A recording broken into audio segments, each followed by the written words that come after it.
नबी करीम रऊफ़ुर रहीम सल्लल्लाहु अलैहि वसल्लम हर साल नबी पाक 2 कुरबानियाँ देंदे सन। किन्नियां जी? आ गल सुनियो, मसला सुनियो। 2 कुरबानियाँ नबी पाक करते सन हर साल। 2 छतरे करते सन, बकरे 2 कुरबान करते सन। मौला अली रजी अल्लाह तआला अन्हु ने अर्ज की, हजूर तुसी 2 बकरे क्यों ज़िबा करदे? फरमाया एक बकरा मेरी तरफों, ए वेखो किड्डा वड्डा अमल कुरबानी दा। नबी पाक सल्लल्लाहु अलैहि वसल्लम ने फरमाया एक बकरा मेरी तरफों है, एक बकरा मेरी उम्मत की तरफों है। एडे करीम नबी, एडे रहीम नबी। फरमाया एक बकरा मैं अपनी तरफों दे रहा, एक बकरा अपनी पूरी उम्मत की तरफों दे रहा। तो उम्मती केड़ा जेड़ा नबी पाक दे नाम की कुरबानी देंदा है? वो भी तो वेखो ना कि जिन्होंने पता वे कि मैं नबी पाक दे नाम की कुरबानी देनी है। लोग आंदे ने ए मेरी दादी दी, ए मेरे अम्मा दी, ए मेरे अब्बे दी, ए मेरे वड्डे पुत्र दी, ए मेरे धी दी, ए मेरी फलानी दी। जरा सोचे भी इन्ने साल हो गए ने कुरबानी दी, नबी पाक दे नाम दियां किन्नियां कुरबानियां दित्तियां ने। ये बड़ी बरीक गल है, बड़ा बरीक नुकता है।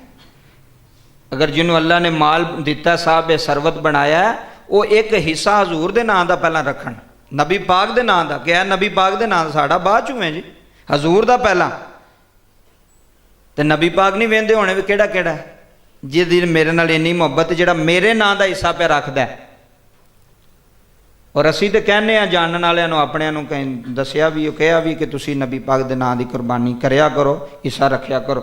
और मैं पूरे मजमे के सामने अल्लाह ऐलान पूरी दुनिया तक के मसला जाना, तां पे कहना कि हजूर दे नाम दा हिस्सा लाजमी रखना। अगर ज़्यादा अल्लाह ताला तुहानूं तौफीक दित्ती है 2 3 4 बकरे रखने ज़िबा करने नहीं, या वड्डा जानवर है अल्लाह तुहानूं तौफीक दित्ती है, तो फिर एक हिस्सा नबी पाक दे नाम दा जेड़े हजूर साढ़े वास्ते करते रहे ने, साडा नहीं हक बनता? बोलो यार, साडा भी तो हक बनता कि हजूर दे नाम की कुरबानी करो। तो हो सकता जे जी अपने नाम की करने पे ना कबूल हो, तो जी नबी पाक दे नाम की की जा रही वो कबूल हो जाए, हो सकता है ना जी, क्योंकि हजूर दे नाम की की जा रही। नबी पाक जिंदगी दे अंदर 2 ही बकरे कीते, एक अपने नाम का, एक उम्मत के नाम का। तो जदों आखिरी हज करन गए ना नबी पाक सल्लल्लाहु अलैहि वसल्लम, एक ही हज किया नबी पाक ने। किन्ना?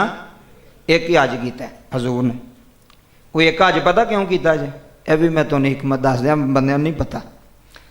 अगर नबी पाक ज्यादा हज करते ना, तो जिन्ने नबी पाक ने हज करने सन, उम्मत ते भी डर सी कि उन्ने ही ना फर्ज हो जाए,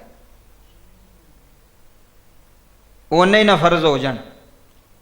इस वास्ते नबी पाक ने एक हज किया है। तो उम्मत वास्ते भी यही हुक्म है कि अगर अल्लाह ने तेनों माल दिता तो जिंदगी विच एक हज लाजमी कर। एक हज अगर तू एक हज कर लिया, तेरे तो जिम्मेदारी हट गई। ये वजह से जोड़ा एक हज किया, और कर तो सकते सन हजूर, और भी कर सकते सन, लेकिन उम्मत की आसानी वास्ते। की उम्मत की साड़ी आसानी वास्ते किया है ना। वेखो ना किड्डी आसानी है सानू।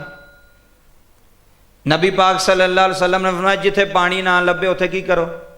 तयम्मुम। की करो? मिट्टी नाल, मिट्टी भी पाक कर छड़ेगी। तुहानूं पानी नहीं पे लभदा, मिट्टी मूँह ते मल लो, हत्थां ते मल लवो, पैरां ते मल लो, मिट्टी तुहानूं पाक कर छड़ेगी। सहूलत है कि नहीं है? तो जे सफ़र में जाते पे हो, जिथे 4 पढ़दियां ने उत्थे सहूलत है कि नहीं है? इस उम्मत वास्ते सहूलत दी गई, हजूर की उम्मत वास्ते। इस वास्ते कहा गया कि अगर अल्लाह तौफीक दी तो एक हिस्सा सारी जिंदगी अपने बच्चों भी अगू दस के जाओगे, एक हिस्सा नबी पाक के नाम का तुसी करना कुरबानी। मैं दुनिया तो टुर भी गया, तो यदा बड़ा जरा सवाब मिलेगा इंशाअल्लाह। आखिरी हज तो मैं गल पे करना सा कि नबी पाक जदों हज किया ना, अलविदाई, जिंदगी के थोड़े जे दिन बाकी सन हजूर दे, नबी पाक ने 100 ऊँट ज़िबा किया सी। उदों किन्ने ऊँट? 100 ऊँट ज़िबा किए सन नबी पाक ने। तो आप फरमाते ने 100 ऊँट जो ज़िबा किए ना, तो जोड़ा पहला ऊँट सी ना, नबी पाक ने उन्होंने अपने सामने खिलारिया, तो हजूर ने तकबीर पढ़ के जो उन्होंने ज़िबा किया ना, तो तुहानूं पता जानवर डरते हैं। जानवर की करते हैं? डरते हैं। एक ज़िबा होवे तो दूसरा जनाब अगे पिछे छड़ापियाँ मारदा तो जनाब तंग करदा। लेकिन सहाबा फरमाते ने जोड़ा ऊँट ज़िबा होया सी ना, वो भी अपने मुकद्दरां ते नाज पे करदा सी। तो सहाबा फरमाते ने जेड़े ऊँट पीछे खलोते सन ना, वो साढ़े कोल छुड़ा के तो सानू अगे पेश पे करते सन अपने आप में कि हजूर साहब नूं पहला ज़िबा करो, हजूर साढ़े तो पहला तकबीर पढ़ो, ਇਹ शान सी हजूर दी सारी जिंदगी। नबी पाक सल्लल्लाहु अलैहि वसल्लम ने दो कुर्बानियां, एक उम्मत वास्ते तो एक अपने वास्ते।